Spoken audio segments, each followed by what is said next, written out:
है कि coal block नीलामी को लेकर के राज्य सरकार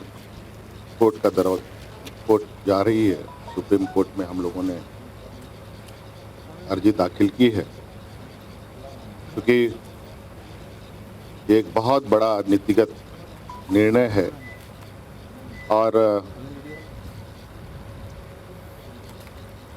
इसमें राज्य सरकार को भी कॉन्फिडेंस में लेने की आवश्यकता है, क्योंकि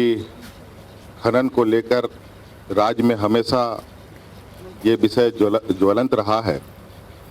और इतने वर्षों के बाद एक नई प्रक्रिया अपनाई गई है और इसी प्रक्रिया के माध्यम से हम फिर ऐसा प्रतीत होता है कि फिर वही पुरानी व्यवस्था में हम लोग जाएंगे जिस व्यवस्था से बाहर आए थे। लेकिन आने के बाद मौजूदा व्यवस्था के माध्यम से भी यहाँ के रैयतों को, यहाँ के लोगों को इस खनन से अभी भी उसका अधिकार उनको नहीं प्राप्त हुआ। अभी भी विस्थापन की समस्याएं बड़े पैमाने पर उलझी हुई हैं, जमीन विवाद भी उलझी हुई हैं। आज इसको लेकर लगभग सभी मजदूर संगठन सड़कों पर है और इस विषय पर हम लोगों ने इस पर जल्दबाजी ना करने का आग्रह केंद्र सरकार को किया था। जब उधर से कोई ऐसा आश्वासन प्राप्त नहीं हुआ जिससे हमें लगे कि इसमें ट्रांसपेरेंसी है या इसमें राज्य को फ़ायदा है, यहाँ के लोगों को फ़ायदा है, इसको लेकर हमने ये निर्णय लिया है। इसको समीक्षा उपरांत पूरा विस्तृत रूप पे, जबकि होना तो ये चाहिए कि इतने दिनों में यहाँ खनन कार्य होते रहे हैं, इससे एक राज्यव्यापी सर्वे भी होना चाहिए था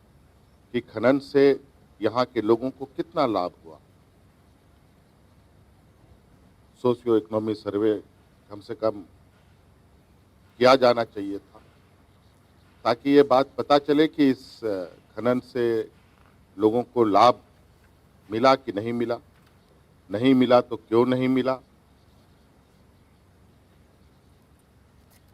तो इस दिशा में आगे कैसे बढ़ी जाए, ये बहुत बड़ा विषय था और इस विषय पे मुझे लग रहा है कि केंद्र सरकार ने बहुत हड़बड़ी दिखाई है, क्योंकि पूरा दुनिया लॉकडाउन के जंजीरों से जकड़ा है और आज जिसमें पूरे तरीके से विदेशी निवेश की भी बात भारत सरकार कर रही है, जब विदेश के लोगों का आवागमन ही अभी बंद है, तो ये चीज़ें अभी बहुत सारे ऐसे सवाल हैं, स्थानीय समस्याएं हैं और आज के दिन में डिमांड भी, उद्योग धंधे का भी स्थिति आप देखेंगे कि सब ठप पड़ा है और ऐसे में मुझे लगता है कि उचित और राज्य को लाभ देने वाला प्रक्रिया मुझे कम प्रतीत होती दिखाई देती है। इसलिए हमने ये निर्णय लिया है कि इस विषय पर हम लोग कानूनी लड़ाई भी लड़ेंगे और इसको लेकर हम लोग आगे बढ़ें।